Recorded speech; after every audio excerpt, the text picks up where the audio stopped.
Hello friends, I'm Brian, and this is Gizmo Board Games.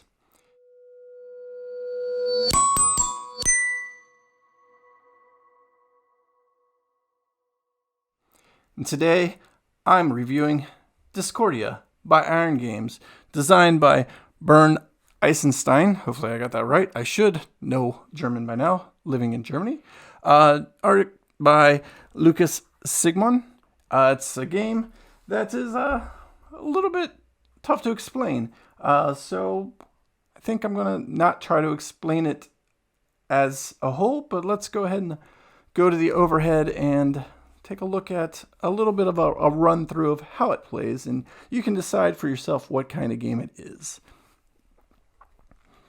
All right, so here we have a setup for 2 players, and as you see, I've got a player on the left and a player on the right, and I've already kind of started a couple of things. The first thing everybody's going to do in turn order is to select one of these overlay for your workers.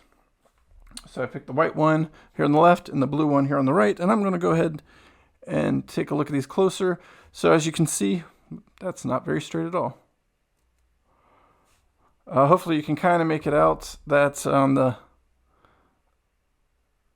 top here, you've got a place for 3 different workers around it. And on the left-hand side is a number, and whenever that number is rolled with that colored dice, in this case blue, you could potentially take a bonus action. And let's get into how that'll kind of work here. So in front of me, you'll see the board set up. It's a game that plays over up to 4 rounds, or 4 years basically, with 5 seasons in a year. But the game could end pretty much at any time, because the game will end when any one player runs out of all their worker meeples. So that's the end game trigger, or at the end of season 4, whoever's got the least amount of meeples at the end of 4 seasons, and that's the full season to include potentially adding more meeples to your board, that player would be declared the winner. So I've set up here for the left player to go first, and then the right player on the board. You also see these tiles up top, and these are more land areas that you could potentially have. So they come in 4 colors: white, red, yellow, and blue. And you need to have land areas, and you'll start off on the board with 2 yellow, 2 white, 1 red, and 1 blue land area to build. And in order to add more of these tiles on top of them, you would have to build out. Also on the board, you'll see printed various things. Hopefully I can get a good look. Go ahead and put this down here and give you a look here. You've got those various symbols here. It's going to be upside down, but as you can see, there's various symbols on each spot. And I'll bring that back here now.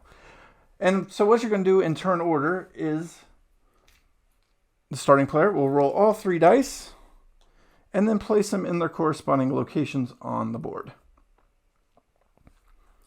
Then the starting player will choose one of those dice for themselves, leaving the other 2 for the other players to decide between. And if the dice matches the spot where the boat is, so let's say, for example, the boat's in the 2 spot, and our player wanted to take the 2 dice, that player would then get the bonus action to connect to the boat. In this case, it would be to move up the waterway on their board 1 space forward. And that's going to be helpful at the end of the round, as hopefully I'll remember to point out when we get there. So let's say in this example, we're already on the 2nd season of the 1st round. This player's decided to take that number 2 die, activating that bonus, which you already saw me do by sliding this down.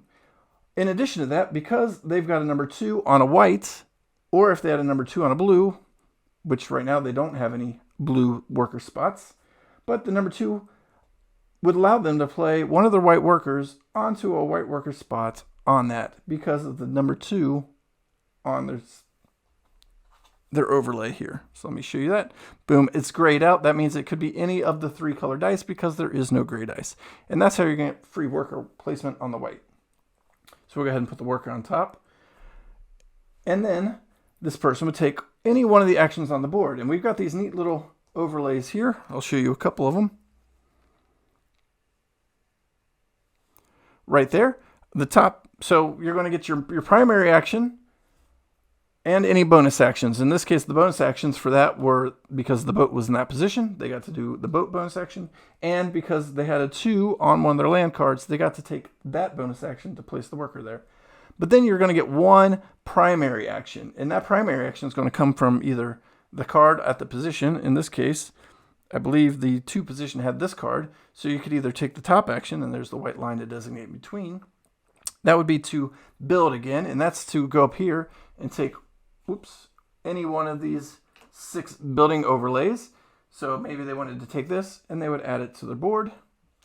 Or they could get 2 stars. And I forgot to give out the starting stars. I don't remember how many it is with 3 players. So we'll just say it's 5 to start with. And these numbers are limited on the board by the number of players.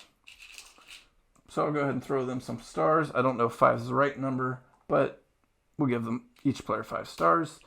I don't feel like looking it up right now.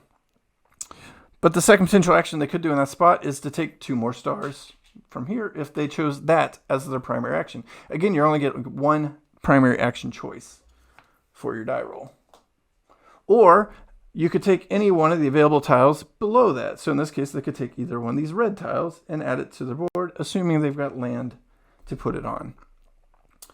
So I'm going to say, since they've got a bunch of workers, they've mostly got blue workers, maybe they don't want a red one, but the red ones will be important. So I'm going to go ahead and give them a red one anyway. Right now they've got a 2 and a 3, so I'll give them a 6. Maybe they want to get the red 6. And when I take that tile, I'm also going to get the ability in the bottom left corner if there is any one. So this will give them 1 red worker spot, as indicated on the top, with a bonus action on a red 6. They could place a worker in any available worker spots. This one's only got the 1. But also they're going to get the bottom left bonus. And that is to take one of their stars and to put it on this little land river track here. And it would unlock any bonuses up the left column if there were any. But for the first one, it's empty. And that would have been their turn. So they got 2 free actions. The boat action and to place a 2 worker because they took a 2 dice. And then they took their 1 main action. In this case, it was just take a tile from here. But they had these other 2 choices as well. Then the other players in turn order would take 1 action with the remaining 2 dice. And I'll show you the 2 dice actions for the 3 and the 5 right now to explain those actions a little bit too. All right, so I've already covered the build ability.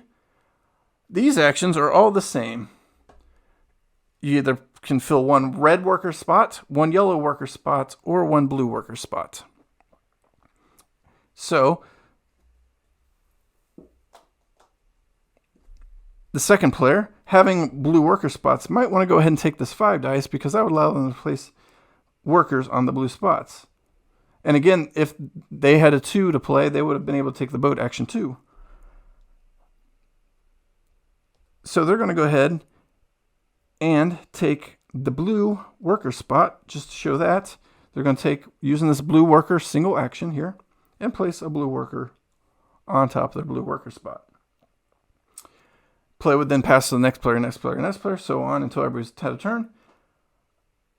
And then we'd move the boat 1 space, and the next player around the table in player turn order, so in this case this player, would roll the dice again, place them on the spots, and decide which dice they want. In this case, they're going to go ahead and grab the 3 that I rolled, allowing them to take the boat free action, and that is to grab one of these 2 types of tiles. There's either the castle tile, or there are 2 different wall tiles, basically. There's a building wall tile and an armor wall tile. So this tile on the left, and there are a few other choices here. I'll show you that one. Or maybe I won't show you that one because that's not a good spot. All right, there's a good spot for it. Would allow them to have another place to put 2 red workers. This one on the other hand would give them 1 bonus army, and that's a pretty strong one. So they're going to build that there as the free action.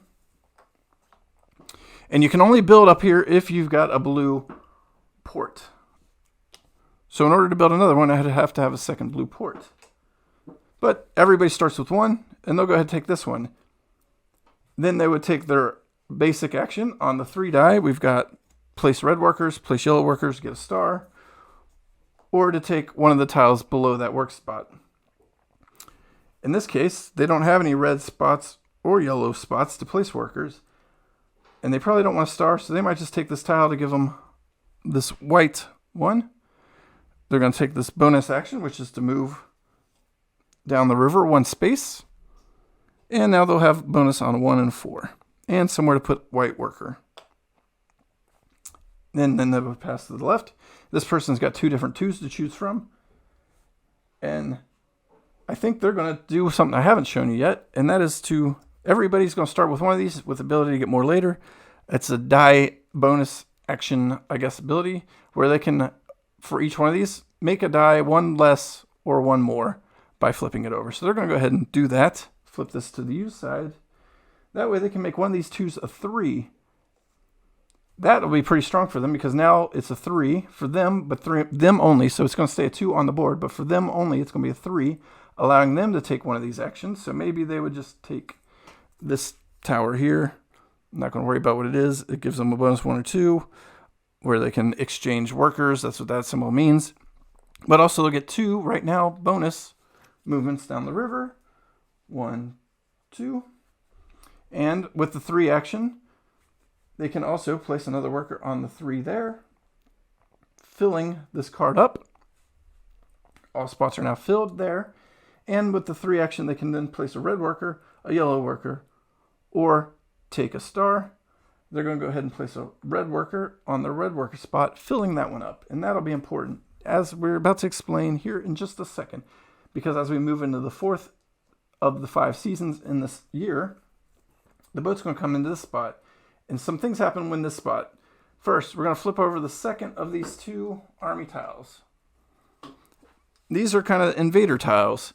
And you're going to want to meet the goal of the 2 combined on the left-hand side. In this case, the first one on the A side is a 0, so they don't need any defense here. But for the right side, they need 2 defense. And that means you have to have 2 fully filled red worker spots to defend against 2. And like we said here, this guy already took 1 defense right at the bat with his tower action. So he would need a second one. If at the end of the round you don't meet that goal, you're going to do what the left one says. In this case, it's take 4 more workers from the bag. And again, the object is to run out of workers. But if you make the defense, then you get a bonus on the right side. And in this case, for the first year, it's going to be to get another build action. So that's a free action. So you're going to want to pay attention to these as well. So during the 4th season, we're going to see what the B side is, because originally we only knew what the left side is, but now we got the right side too. So now we know what defenses we need.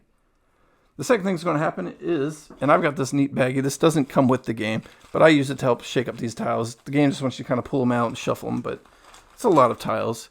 So the second thing you're going to do is just take some more random tiles and refill the board as needed for the second half of the season. So that way you've got more things to work with. All right, let's go ahead and jump ahead in time here. We'll say we played out the next 2 seasons. Obviously we didn't, so we're going to have more things than hopefully we would have in the real game. But I want to show you what happens at the end of the round and then get into the end of the game as required. All right, so at the end of the round, the first thing you're going to do, like I mentioned, you're going to check your armory. And if you didn't meet the armor goal, and that's filling up a full thing. So in this case, with where we're at, we didn't for either, but this one's fully full, so that's 1 defense. And this guy's got the 1 defense right off the bat from his tower. So if it was only 1 that they needed to make, then they would have, and they would have got the reward. But since they didn't, they would both draw 4 more workers out of the bag. And that's the first thing you resolve at the end of each year. The second thing you're going to resolve at the end of the year is to get more workers into the board. And that's going to be based on the number of this symbol here all over the board, plus empty unfilled worker spots.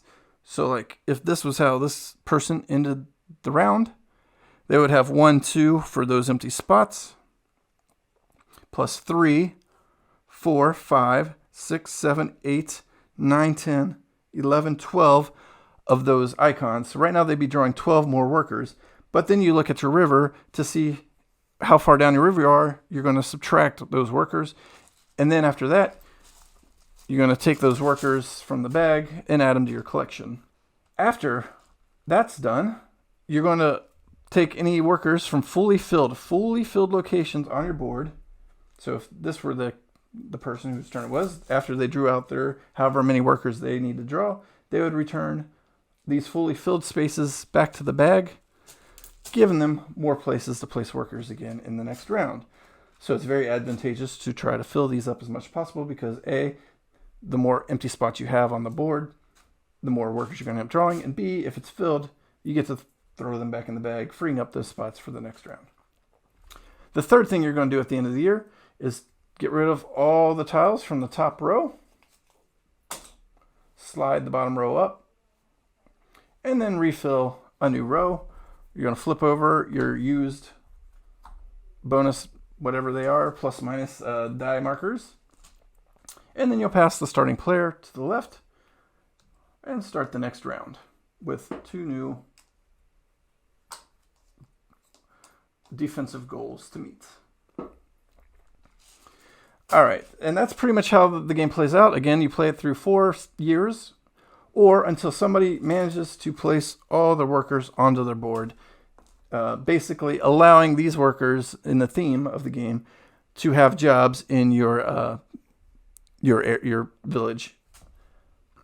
Some things I haven't yet mentioned of importance are, along with the 4 standard building areas you need to build on top of, there's these extra areas where you can go up on either of your 2 columns here, giving you further bonus actions and abilities. I already covered kind of this side, the left side, kind of the land area, and then you've got this side, which is the business area, or I forget what exactly it's called, and you can take this action right here with a 6. It's on the board, printed every time, and with the 6, you can take this action, and once you've placed your first star in the bottom row, that unlocks the ability to place stars also as an action with a 5 or a 6.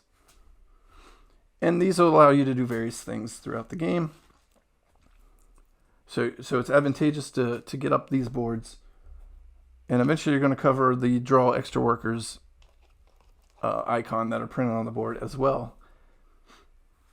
Another thing that I haven't mentioned is once you place 4 and 6, so I'm in the way here, 4 and 6 building icon.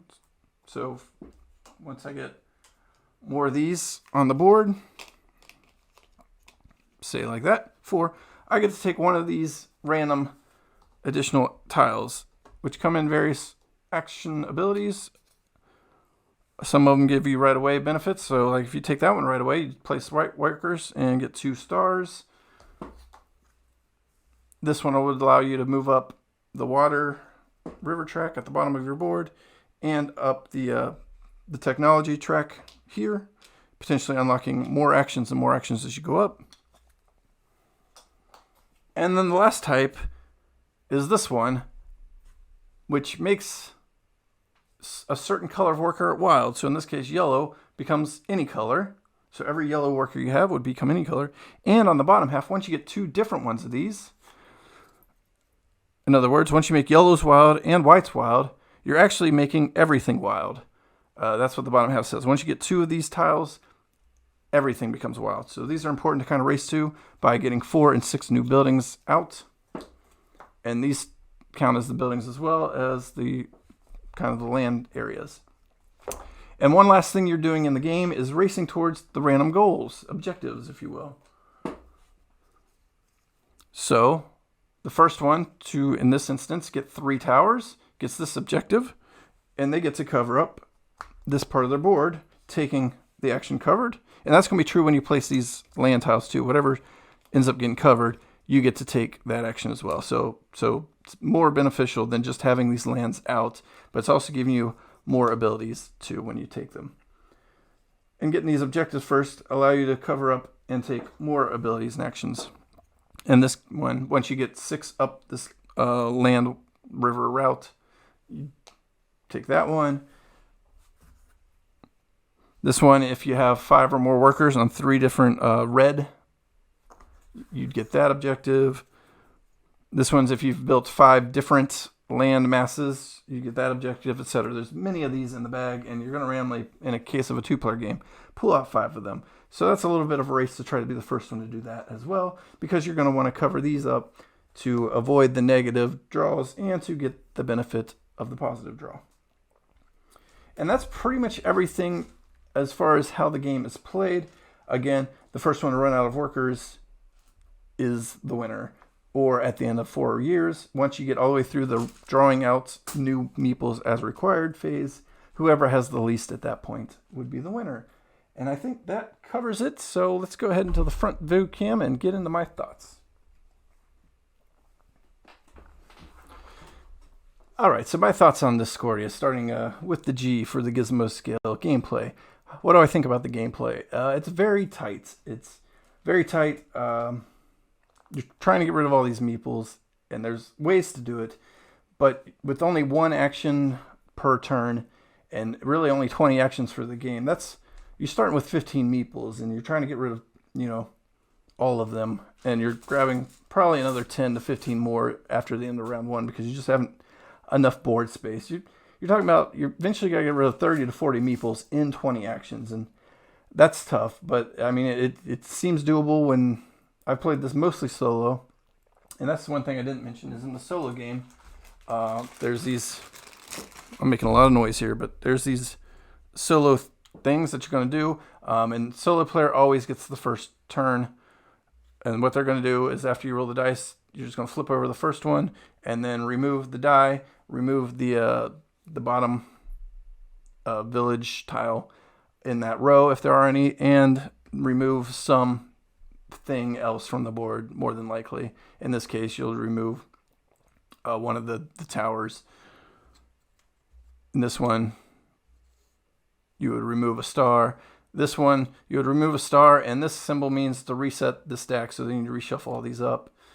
This one, you would remove that certain building there, the land tower add-on, and a yellow die, etc., etc. There's a bunch of these that you're going to shuffle up and play with as the game goes on in the solo game for those interested in solo.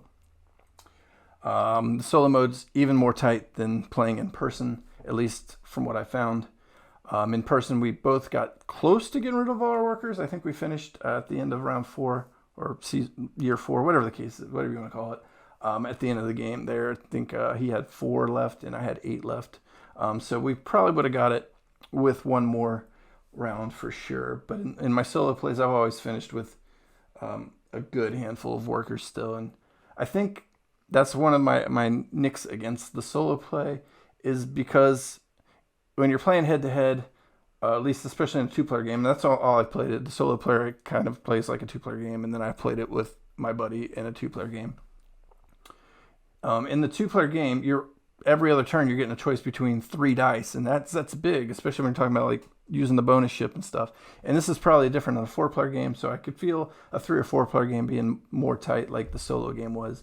But in a 2-player game, every other turn I had a choice of 3 dice, whereas in the solo game, I think it's about 1 in 10 don't have a dice taken off of it. So more often than not, I've only got 2 choices, and the solo always seems to take the die I need every time. So it turns an already tight game into an almost impossible game because the only way to win a solo game is to win the game by getting rid of all your workers. Otherwise, you lose.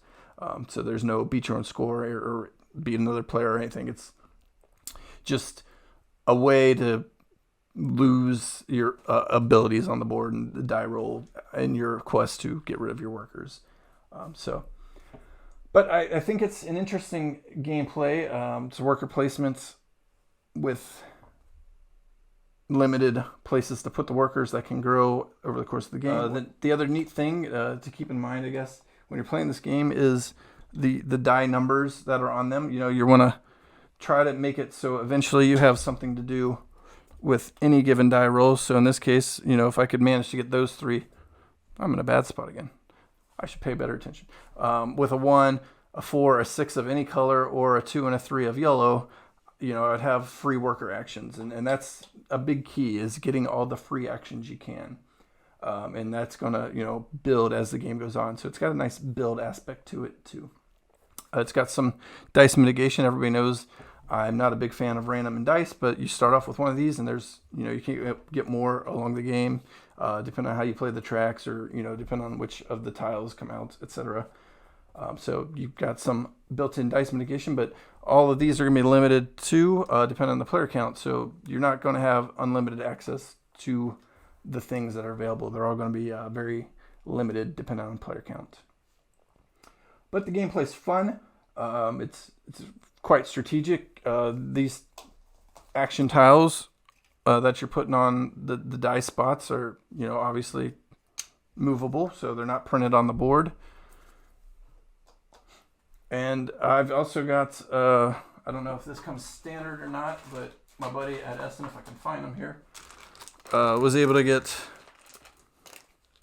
kind of these pieces. So you can move the bonus actions from game to game. So on the board, it's printed as is. The number 1 is this action.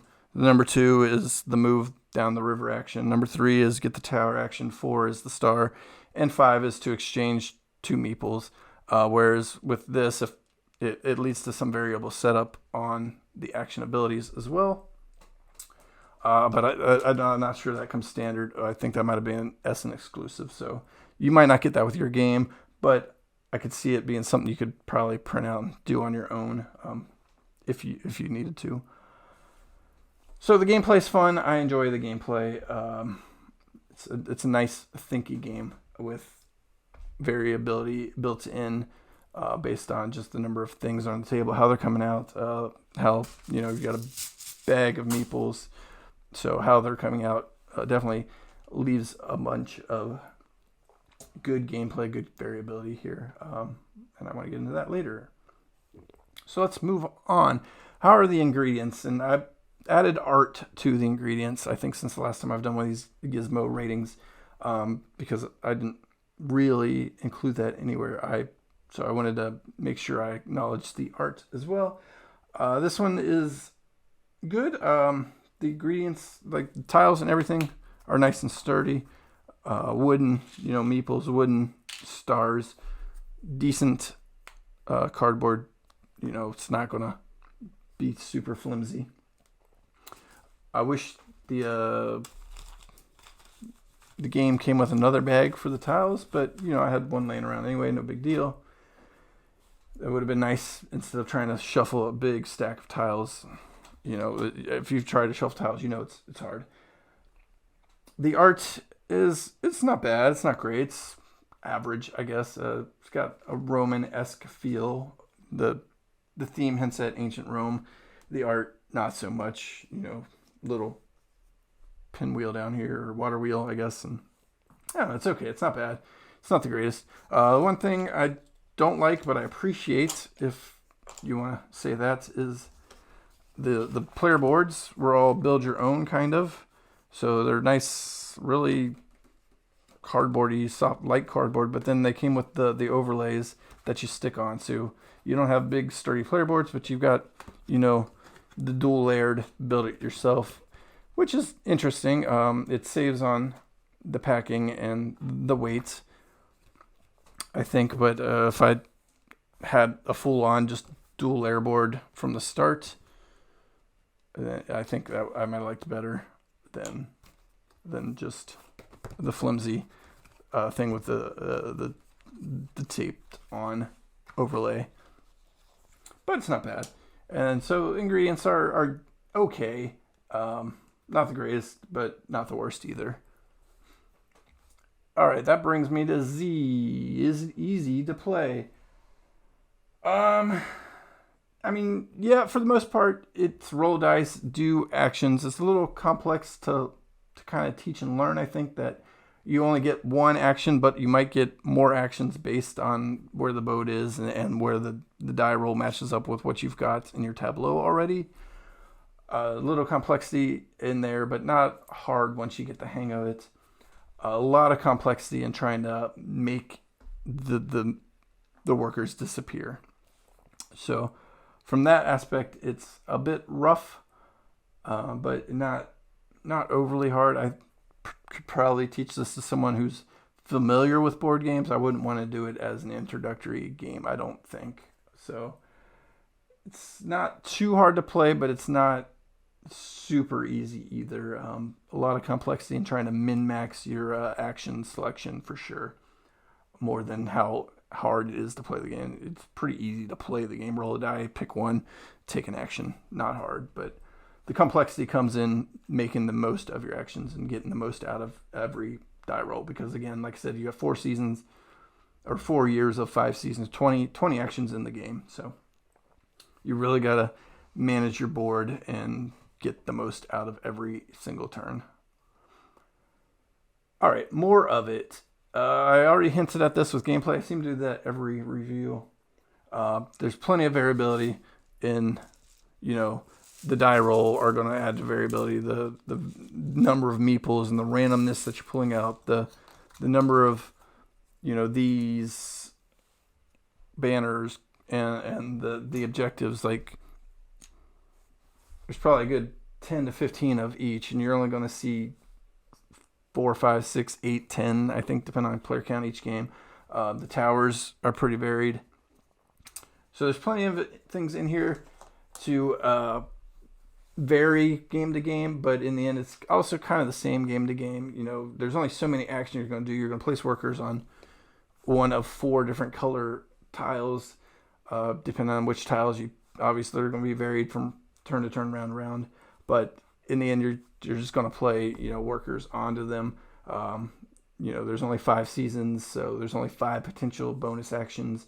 There's only so much of the game.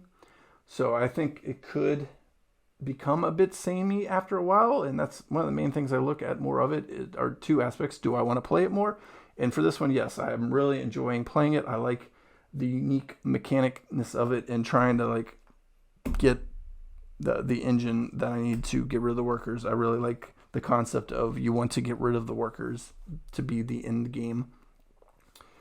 But it does get samey, I think, or could get samey. I enjoy it regardless right now, so I'm not mad at that at all. But if you're someone who would get tired of what ends up being relatively the same game to game, I could see it wearing on you. It has not on me yet. I played this probably 5 or 6 times now, and I've enjoyed it every time. It's been quite the thinker every time too, as I try to piece out getting rid of all my workers. So more of it for me, yes, but I could see where others might get tired of it. I wouldn't say quickly, but maybe a little quicker than other games with more variability of play. All right, and finally, originality. I think it's relatively original. There's been dice action selection before, worker puzzle engine, sure, it hits all those notes, but like I said, just the idea of you want to play the workers to the board so that way you can get rid of them, and you're racing to get rid of all of them. I think that's original enough. The theme is, I feel, pretty painted on. I picked this up when I found out about it being in ancient Rome and building along the Rhine, because that interests me, but that theme isn't really there. Yeah, you've got the barbarians or whatever they are, basically got to build certain defenses each round, but that just comes down to, did you get enough red workers on the board each round or not? Because you're going to be trying to do that anyway, just from the nature of the game. So,